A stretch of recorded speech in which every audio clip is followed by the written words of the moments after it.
Good evening, everybody. Welcome to another edition of Rob's Little Blue Book. And tonight we are going to take a shot at the Popeye's chicken sandwich. So this sandwich obviously came to Canada just a few years ago. No, a couple of years ago. It was a big thing when Popeye's released this in the States. It was like this huge viral sensation thing. People lined up for blocks and blocks and blocks to get a taste of the sandwich, and so hopefully it's good. I can't imagine lining up for any amount of length of time for a fast food sandwich, but we did try it when it came to Canada. Whenever it first came out, managed to get a hold of one, and it's a pretty good sandwich. Like, it's a nice, solid flavor combination. It's one of those things that just seem to come together in a flavor harmony, and then. To do research, I ordered one. Serena and I got one earlier this week, and it was not good. It was really bland, and the chicken was really rubbery, a bizarre consistency, and not at all what I remembered. But I do remember the original being a good sandwich, and I think the whole thing is good in concept. So let's see if we can make it better. We can't make it any worse than the one we had this week. So. We're going to go from there. So, however, I'm still on a cocktail roll. Having said that, I don't know whether it's the fates or whatever, but having said I was going to quit doing cocktails, I now seem to have lots of ideas. So, this drink we're going to do tonight is called a Dark and Stormy, and it is a riff on the Moscow Mule. Let's make the glasses here. So we did the Moscow Mule. Switch cams here. We did the Moscow Mule like ages and ages and ages ago, and I managed to pick up these Moscow Mule traditionally served in these like little copper mugs. The whole story behind the Moscow Mule. It was originally designed to help sell Russian vodka in the States. They created this cocktail. I'll tell you the story another time. It's kind of funny, but not really relevant tonight. But there is a variation on it, which has an equally amusing history, called the Dark and Stormy. Dark and Stormy, it was created in Bermuda sometime a while ago. Anyway, it specifically calls for 2 ounces of Gosling's Black Seal rum, and became the signature rum for the dish to the point where Gosling's actually went out and trademarked the Dark and Stormy name. So you cannot make a Dark and Stormy and call it a Dark and Stormy without using specifically Gosling's Black Seal rum. So I really hope they don't watch this stream ever, because I'm going to use El Dorado. I have that on hand. I don't even know if I can get Gosling's Black Seal rum here. So anyway, I'm going to make 2 of these because Serena was interested in one as well. It's a very, very simple drink to make. It's oh, all right. I'm gonna make one. I'm gonna taste one, and then I'm gonna take it to Serena. I only have enough rum for one. So there we go. 2 ounces of rum. I'm gonna put the lime in now, so we're gonna top it with ginger beer. But first, I'm gonna put about half an ounce of lime juice in.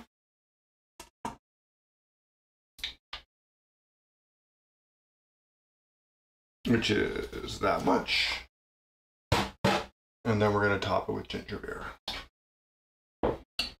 Yeah, it's, you know what? Maybe give me a sec.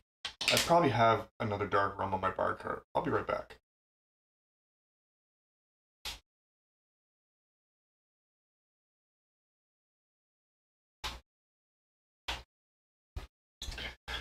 And in fact, day is saved. I do have some Captain Morgan here, so I'm going to finish making this one and get it off to Serena, and then with the good stuff, and then I will use Captain Morgan's for mine. So there you go, guys. Very, very simple cocktail. Very refreshing. This is a great cocktail to have in the summer, and I'm going to take a quick taste of this one. Yeah, it's delicious. I'll be right back.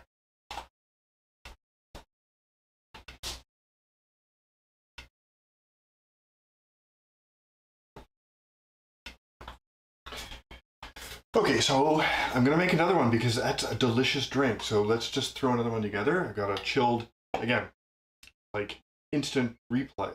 Do they still do instant replays? Is that even a thing anymore? When anybody can just like roll it back themselves and play it? I don't know. Okay, again, for the record, 2 ounces of dark rum.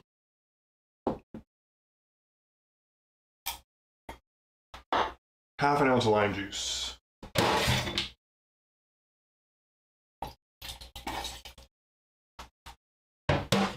And top with ginger beer. So normally I make my own ginger beer. I ran out. And I was actually on a quest for, I got a bee in my bonnet about the artisanal Coca-Cola thing. I really want to do the taste test with the rum and Coke with Coca-Cola versus something that's supposed to be better. This is actually an amazing little ginger beer. I've never tried it before. This is the same company that made the tonic that we used for our gin and tonic, which was quite excellent as well. So that is out of the way. Cheers, everybody. This is a really simple thing to make. You don't need a mixer. You don't need a jug or a shaker or anything. Just pour it over ice. You don't obviously need the little fancy copper mug. But that's just a very tasty cocktail. If anybody's interested, I'll show you guys one week how to make ginger beer. It's super easy. It's ridiculously easy, and it tastes way better than anything you can buy in the store. So, okay, any questions on the dark and stormy? Probably not. Very, very simple. So before we go on to the chicken sandwich, I wanted to talk a little bit about reasons to cook. Or I had this thought today about sort of pursuing perfection in a dish, and I've always said on this stream that one of my favorite things to make is whatever I'm cooking for the person I'm cooking for, and I do have my own favorite things to make. I have the plain white risotto. That's my go-to comfort food, and I have really been trying to perfect my carbonara recipe and the technique. It's there's a lot of subtle nuances to it. It's a delicious dish to make, and I enjoy making and eating it. But as much as I enjoy trying to get the dish perfect, I really think there's a lot of value, and I like even when you make mistakes in the dish, it's always been good. Like, I've always started, and if you always start with quality ingredients, you're not gonna make anything that tastes bad. So don't let that stop you from trying a technique or trying a dish that looks maybe intimidating. And quite frankly, carbonara was intimidating for me because there's just so many ways it can go wrong. But even if you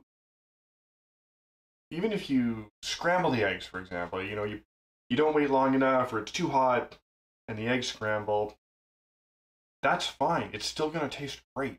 And it doesn't mean you screwed it up. And quite frankly, there are people who prefer it that way, and Italian chefs who make it that way on purpose. So don't let a series of complex techniques stop you from making a dish that looks really, really good.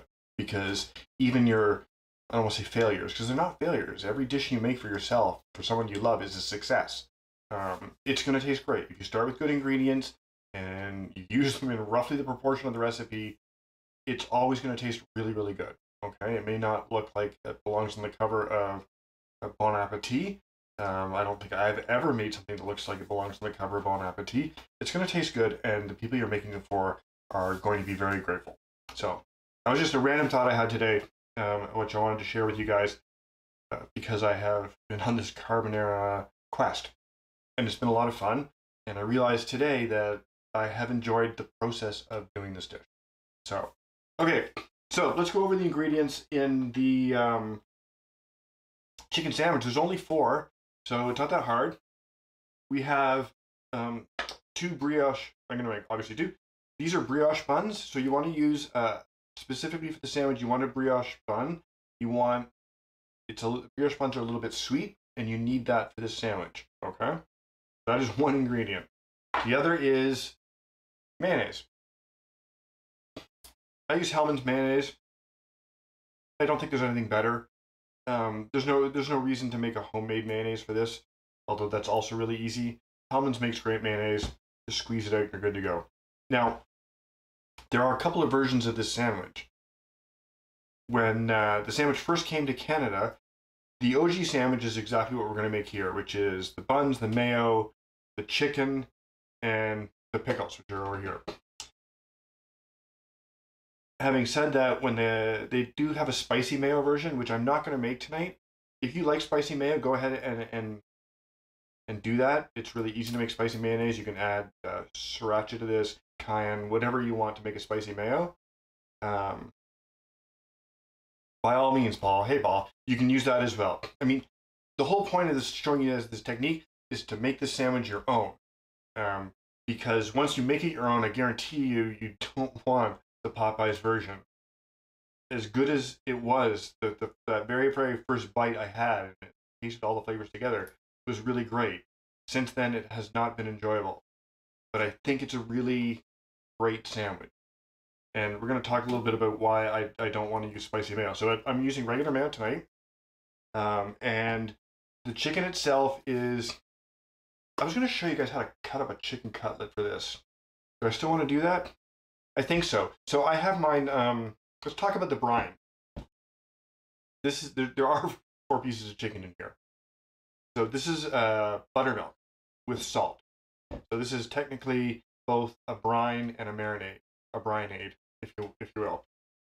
The buttermilk will tenderize. Well, it tastes good and adds a really nice sort of sour note to the dish or the sandwich. But it also tenderizes the chicken, which gives you a nice tender piece of meat. This has been brining. You want to do it for at least an hour, up to 3 hours. Don't leave it too long. So there is salt in here, and it will get too salty over time. What the salt does is, salt will add flavor. But the salt, when you deep fry chicken, the proteins scrunch up. And when they scrunch up, they get, the meat gets tougher. So what the salt does is it breaks down those proteins so that when you deep fry the chicken, it doesn't like seize up and get stiff. And you can do this, you can see this yourself. You just take a piece of chicken breast and put it in hot oil. It just shrivels up and dries out. Don't want that. So the coating will protect your chicken somewhat, but we're gonna go the extra mile and do this. So having said that, I saved one chicken breast because I wanted to show you real quick how to cut one up for the dish. So let's do that really quick. You can pound them into shape, but honestly, you don't really need to. Or I don't think you do. I'll show you the way I cut mine, and you guys can watch along. You can cut your chicken breast any way you want. So the first thing to do is take the little cutlet off, because it will just flap around and make your life miserable. I make these into chicken fingers or nuggets later. If you have kids or a partner that really likes chicken fingers, it's perfect. So we have our chicken breast. This is going to make 2 cutlets. I'm going to get the thing back. I take the end off. Again, that's a nugget. This doesn't fit in the sandwich. It'll make your life hard. And then just take your knife carefully and just split this guy down the middle. And then you have 2 perfectly sized pieces of chicken breast to make your sandwich with. So I'm going to put these away because I don't need them tonight, but I did want to show you the way I do it. You can take a chicken breast, you can pound it with a meat mallet and do all that, but I think it's unnecessary. Got raw chicken on it, so that goes away. Any other questions? Let me just wash my hands real quick.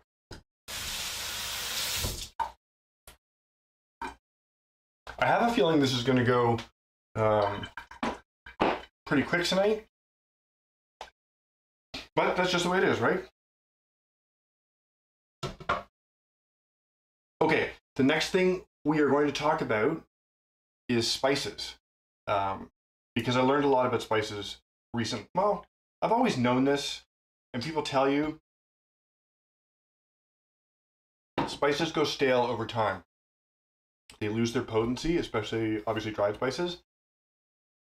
And I was at my, they ran out of these. These are my favorite peppercorns. So I was at my favorite pepper store, and it turns out they also sell all kinds of other spices. And I have resisted the urge to do it because it's not the cheapest spice store in the world. But they had, I wanted to try this coating that we're going to do, and all my breadings for, I do this for my fried chicken. They have garlic powder and onion powder. And I had 2 large containers of garlic powder and onion powder that I've had them forever. And I wanted to know if the fresh spices would make a noticeable difference, because really they just get mixed into the flour and the coating. You'll see how we do that in a second. And I did fried chicken recently using the fresh spices, and the difference was unbelievable. So if you're buying spices, especially dried spices, don't buy huge containers of them, because they will lose their potency over time and they don't taste good. And then you're just going to throw it out. Like I have back here, up here, I used to do this, and I have this like giant container of oregano. If you own a restaurant, this is probably fantastic, but I don't. And now what I have is about, I mean, this was a 175 gram container, and now I have 150 grams of dried out oregano that I'm probably just going to throw out. So it's wasteful. I saved a lot of money, kind of, but not worth it. So when you buy your dried spices, find a good store near you that has quality spices. So if you're in Toronto, you can go to the Spice Traders where I got these spices, and they are fantastic. I go there mainly for the peppercorns, which I love, but I'm trying their other spices. They come in these really cute little tins too. This paprika, and again, I bought a large container of it, but I use more paprika than I do other things. I got at Carlo's in Kensington Market. Fantastic store. And this paprika has been amazing. If you don't live in Toronto, or you don't want to go to those 2 places, and you have a Farm Boy near you, Farm Boy sells pretty quality spices in small packages, which is what you want, because you want to use your dried spices fast, because they don't keep. So anyway, that's my rant on spices. I have made that mistake many, many times over the years of buying, because I like to shop prudently, but in this particular case, it is a false saving. Any questions on dried spices? Probably not. I just ranted, so it's kind of hard to like take issue with it. Let's move on to making our dish. So the first thing we're going to do is we're going to make the coating for the chicken, and we're going to talk about what goes into a coating. So I'm using, and this is basically going to be very similar to my fried chicken coating. Now my fried chicken coating, I would use all flour. And this is, I have a 1/2 cup of flour here, so that's going in. Now, because the Popeye sandwich is really, really crispy, if you want more crisp, if you want your chicken to like crunch and crackle, then you need cornstarch. So that's how we use 1/2 and 1/2 here.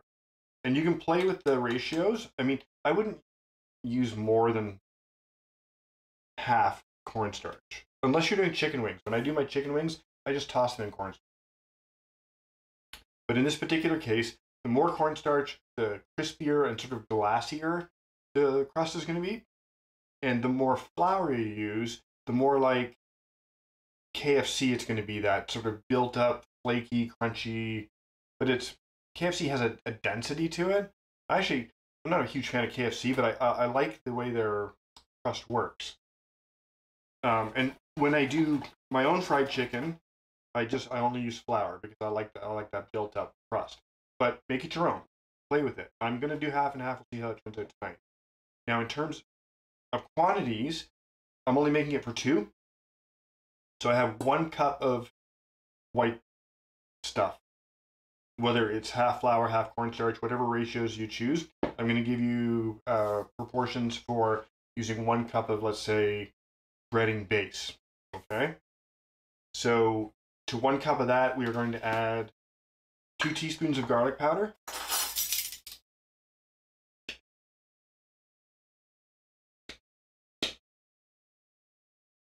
Come on.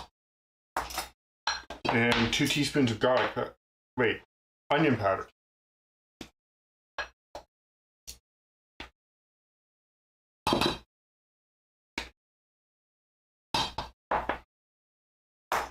And so 2 teaspoons may seem like a lot, but remember, breading isn't all going to go on the chicken. Oh, I didn't, let's move on to paprika next. Half a teaspoon of paprika.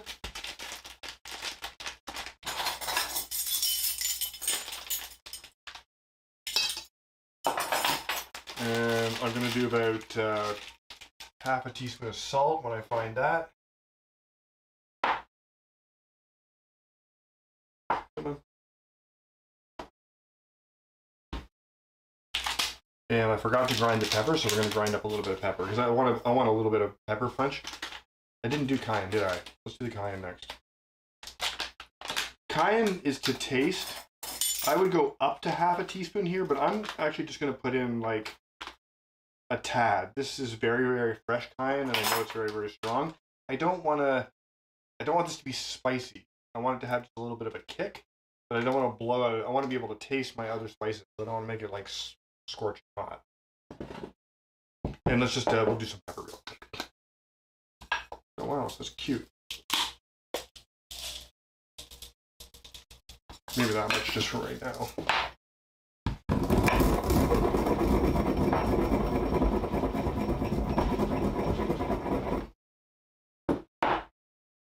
Yeah, it seems about right.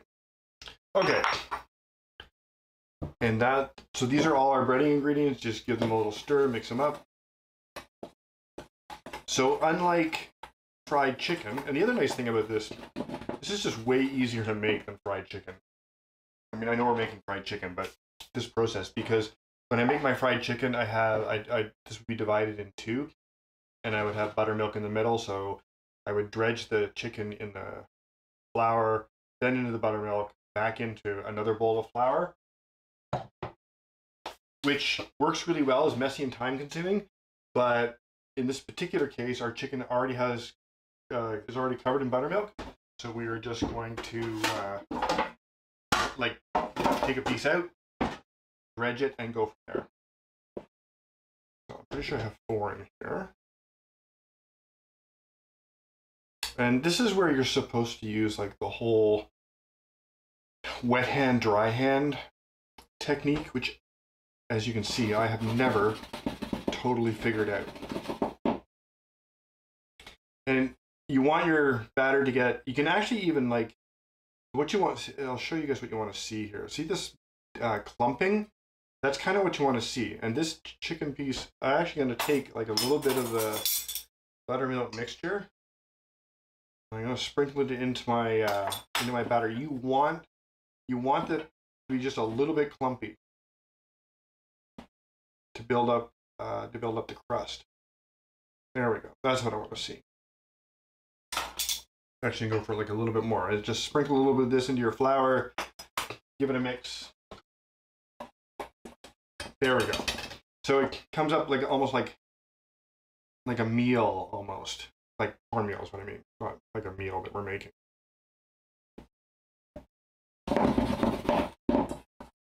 There we go. That's what I want to see. You can see we got some good crusting on these. I'm going to do all 4 pieces because I'm going to have snacks later. But you just need 1 piece each for the sandwich.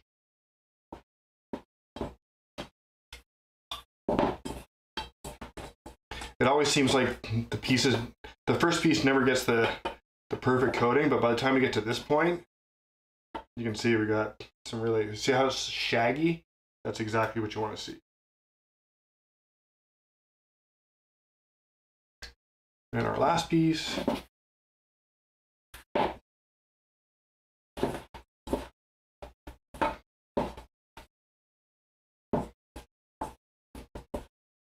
And there we go. 4 shaggy pieces, which is perfect. Now let me get rid of this. And this.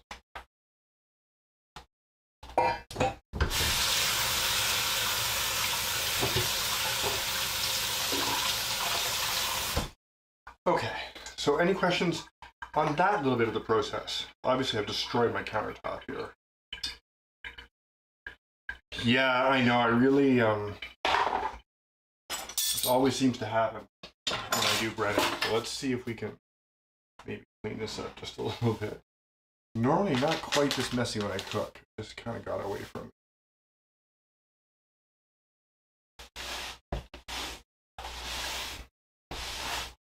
Okay. Much better. You know, lots of laundry to do as well as dishes. Yeah, I know, Serena. I just, it's not quite normally that bad. Make some space here. So we've got our buns. Oh, we got to cut some pickles. So the other thing I learned. Oh, and I was going to talk about the sandwich coming to Canada because it's kind of interesting. There's actually technically, I guess, 4 versions of the sandwich. We're making the OG. There's the spicy mayo version, and when they brought the sandwich to Canada, they offered a version called the deluxe version with lettuce and tomato, because apparently, according to market research, lettuce and tomato are really important to Canadians. As a Canadian, I don't really identify with tomato and lettuce, and I don't feel it's part of my food cultural heritage, but that's what their market research said. So by all means, if you want to top this with a slice of tomato and a piece of lettuce, go ahead. I'm allergic, so I'm not going to. But the other thing that's apparently sets this sandwich apart from other sandwiches, because you know they're obviously in huge competition with what's the other sandwich chicken place? The really backwards, regressive, religious one.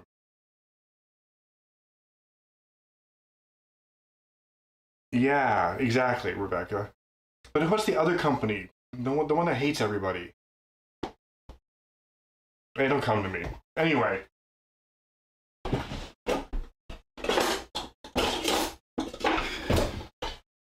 Right. Chick-fil-A. Obviously, they never got a foothold in Canada because we like people. But the one thing that set... okay, see, it's all about rationalization, Serena. Yeah, if you need to make yourself feel good about having fried food, then by all means. Okay, haven't used this knife in a while. Here's our tip for this week. Always hone your knives when you use them, guys. You don't have to do it every time you get the knife out, but every 2 or 3 times will extend the sharpness of your knives almost indefinitely. If you don't have a steel, your knives are not sharp. Right, KFC. Anyway, what I was started to say was the thickness that they cut their pickles was what set them apart from other sandwiches. So you want, this is about a 1/4 inch. I'm gonna hold that up so you guys can see. That's a pretty thick pickle. Yeah, I'm not surprised, but at least they're not all over the place. On a Popeye sandwich, there's 3 pickles, and I'm gonna stick with that. This gives you, the reason they use 3 pickles is to ensure that you get a decent amount of like sour crunch in every bite, or most bites. Having said that, you know, you could probably almost dice this up like a relish, although I think you would lose some of the crunch. So I don't know. Okay, anyway, these are our pickles that are ready. How are we gonna do this? Kind of feel like we should drop the chicken. I want to talk a little bit about the buns, so we'll do the buns next. Here's another important tip about the bun. Buns are toasted, and we're going to toast them, and you have to toast them in a flat pan. I'll tell you why in a sec. Okay, I'm going to tell you why right now. The buns are buttered, and they're buttered for a reason. Not only does butter taste great, but it puts a barrier of fat on your bun. And what this does is it keeps all the juices from the chicken from soaking into the bun and just having the bun come apart like a wet sponge. This is why this sandwich holds together so well and doesn't dissolve into like soggy bun chicken juice. Now you don't want to put this under the broiler because you want kind of a smooth sealed surface.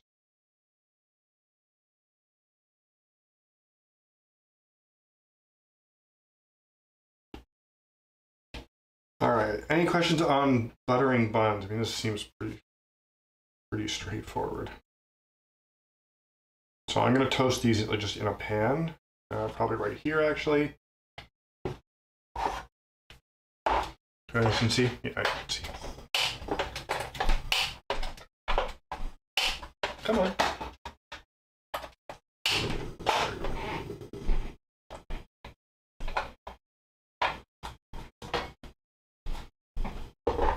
Okay, so to assemble the sandwiches, it's really straightforward.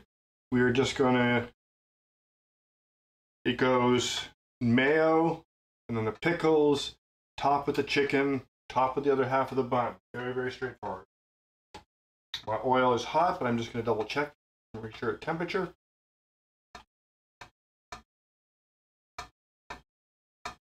Or not.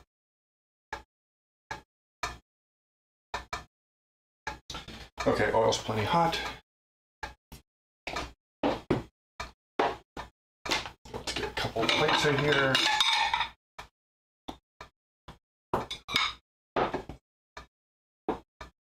Let's actually prep these up here. Yeah, that's fine. You guys enjoy yourselves. To be honest, there isn't a whole lot left.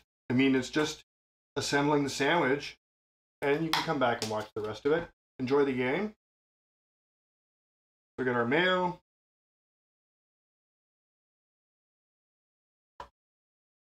Pickles. Honestly, we're only going to go another 15 minutes probably because I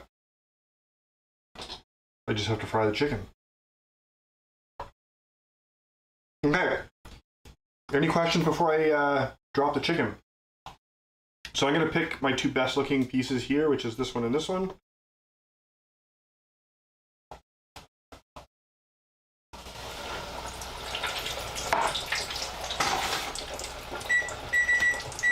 I'm going to give those 6 minutes. So we have a little bit of time to talk, answer questions, whatever you guys feel like. I can enjoy my Moscow, or my dark and stormy. Serena, what do you think of the dark and stormy?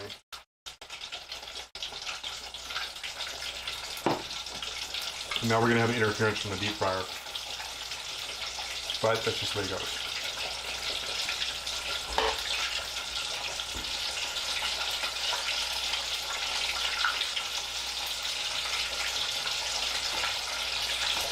Put that pan back on when we need to toast the buns. Okay, good. I really like it for a summer drink. I think it's delicious.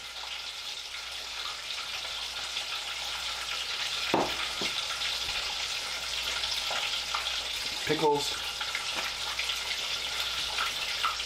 Okay, I'll tell you guys my pickle story because it's funny. A million years ago, I owned a skate park up in Kiel and Wilson, and there was a Harvey's practically right across the street. So I ate a lot of Harvey's burgers, but one of the counter people didn't speak any English at all. And when you go to Harvey's, you get to pick your toppings, and I think she thought that pickles meant, do you want this? Because the first time I went there, she pointed to the pickles and said, pickles? And I said, yes. And then she pointed at the onions and said, pickles? And I was confused for a sec, and I said, yes. And then she pointed at the lettuce and said, pickles? And I was like, yes, pickles. And she went to every item and asked pickles, and if you said yes, that's what you got on your burger. So that's my pickle story. A lovely person.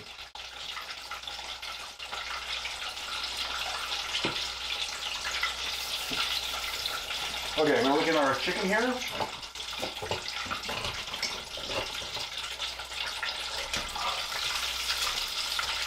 I mean, it looks amazing already.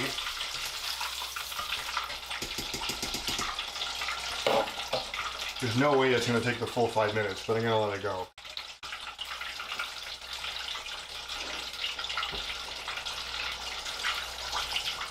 Do you guys want to see like a cross section? Should I cut one of these in half? Don't know.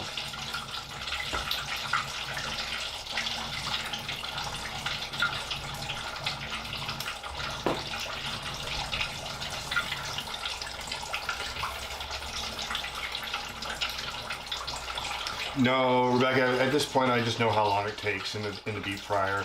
I used to, um, but these cutlets, first of all, are so thin that it would be hard to get a well, you know what? We'll try it. What the hell? Like I got the thermometer out, but normally I don't. I've been deep frying with that thing so long. I just know how long things how long chicken tastes. Chicken tastes. Yes, I know how long chicken tastes. I know how long it takes. And so I haven't gotten it wrong in quite a while. That ginger beer has some bite though.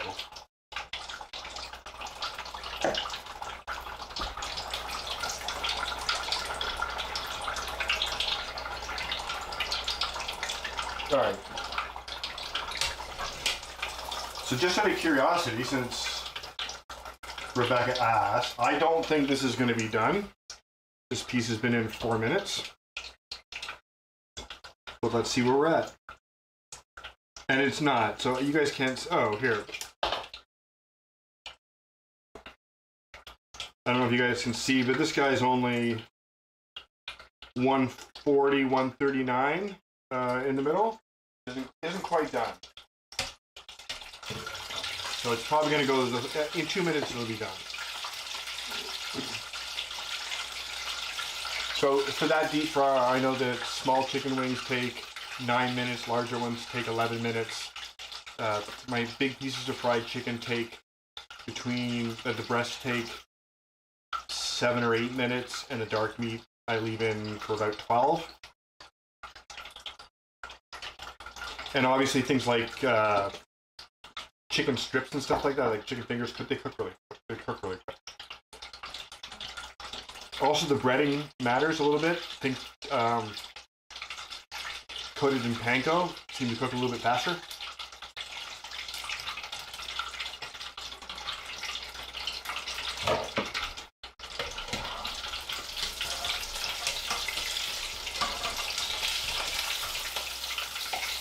I mean, they look fantastic, so I'm gonna let them go. I got 45 seconds to go. So much for toasting the buns. Said I was going to do that. Now it's too late. Completely forgot. Although, ironically, the important part is that the bun is buttered, not toasted. Toasting's a nice touch. Would have been a nice touch. Kind of got ahead of myself there. But going back to carbonara, we have used quality ingredients from the start to finish. We forgot a technique, and it's still going to taste amazing.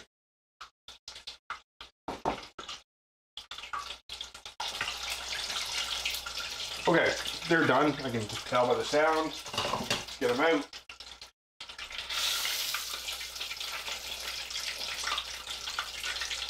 And then we'll just we'll double check.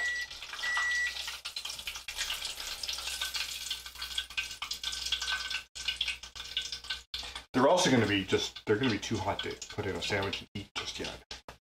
Let's see where we're at here. It's got a good color on them.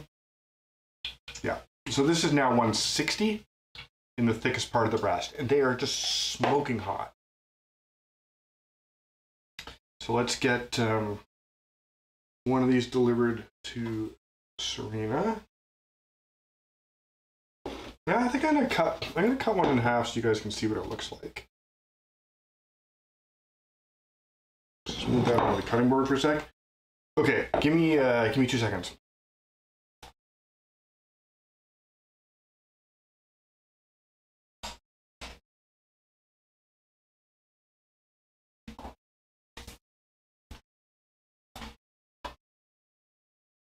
Okay, so guys, there's the chicken sandwich. I'm gonna give this a slice in half so you guys can see what it looks like cut through.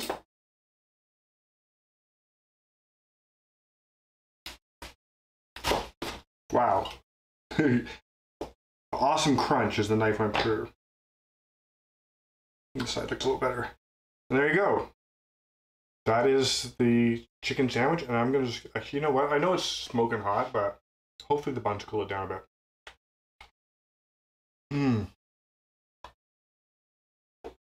Hot.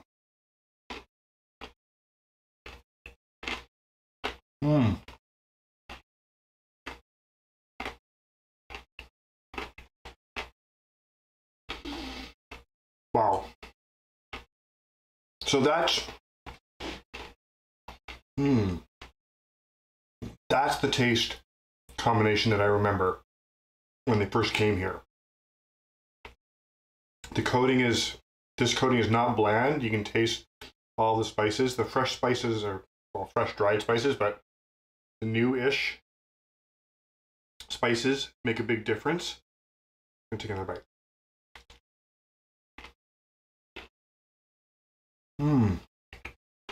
Yeah. Okay. I will say, I think the toasted bun warmed up would be good. I'm kind of sorry I forgot that. Not the end of the world. And for this particular one, well, I don't know actually. The ones we got from Chick-fil-A, the piece of chicken on it was so huge that we couldn't finish the sandwiches. I mean, they didn't taste good, so there was not a loss, but I think this piece of chicken, I would go for a slightly thicker cutlet. Although,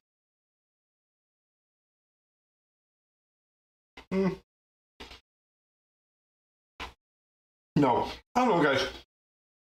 You're gonna have to make this your own in terms of portion. I can tell right away I'm barely gonna be able to finish this whole sandwich. And it doesn't have a huge piece of chicken in it. I think as I refine this, I'm definitely gonna make it again. I got these brioche buns from, they were Ace Bakery. I'm not a huge fan of them. They're okay, like they taste like good brioche buns. The crumb is a little firm. I wanted a softer, more roll type brioche. So I'd look for that next time, and I know where to get them. It's just Farm Boy didn't have them, so everybody knows they're like the little 4-pack you get. They're blue and red in a package. It doesn't matter. If you look for any bakery, like a supermarket brioche bun, that's what you're going to get. So I would switch back to that. But everything else is really good. But again, portion size is that's going to be up to you. Because this is, and I think it's because these brioche buns are just like, if you look at this one here, like look how thick the bun is relative to the sandwich. It's too much bun. So I'm gonna work on this. I'm really happy with the way it turned out. Okay, well that's what I'll do then. I think this bun's letting it down. I gotta say, Ace Bakery just isn't what it used to be. They used to have these amazing fresh baguettes they delivered to all the supermarkets, and you could just grab them out of the thing, and they were still warm and awesome. But lately, the supermarkets make them in-house now according to their recipe. They're not nearly as good. This one isn't a great product. A little bit disappointing. It was all I could get today, so not the end of the world. And it tastes like a brioche bun, so I have the taste I want. It's just, the consistency isn't what I would like. But the butter's doing its job. Sandwich is not getting soggy. You can see, like, it's still all ready, even though the chicken juices are running all over the place. We call this one a qualified success. As I said, when you start with quality ingredients, there are no failures. Everything you make is going to taste good. This tastes amazing. Very happy with it. I'm going to refine the technique. The bun needs to be sweet, Rebecca, so a potato bun just wouldn't be sweet enough. The part of the flavor profile of this sandwich is that slightly sweet bun to counteract the sour pickle. And I think a potato bun just wouldn't do that. I'm actually not a huge fan of sweet brioche buns, but it really fits this flavor combination. It works really well. So, there you go, guys. Relatively happy with the way this turned out. But there's room for improvement. I'm going to make this better. This is one of those things I'm going to keep making. It's definitely worth making again. This is one of those recipes where, because you can see the potential. When you make a recipe, you can see its potential. And I've made lots of things that I think better than this that I'm not going to make again. But this one I really enjoy, and this one is worth making better. So that's what I'm going to do. Yeah, it was pretty good. So, any other questions? I'm going to hang around for a few. I'm going to eat a little more sandwich and enjoy my dark and stormy. But other than that, it's kind of all I got for you guys. I noticed something weird going on with my camera tonight.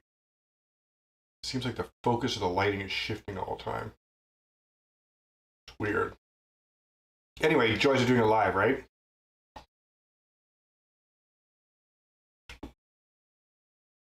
Another 30 seconds for questions.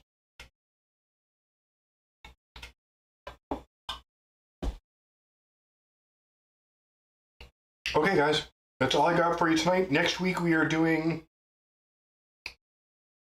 I forget. But we're doing something. Kingston Crew was asking for fajitas, I believe, so we might take a stab at fajitas. I haven't made those in ages. Otherwise, I'll think of something really good. We are going to get back to Italian when I get some stuff in. Other than that, that's all I got. So everybody have an amazing night. Have a fantastic weekend. And we'll see you guys next week.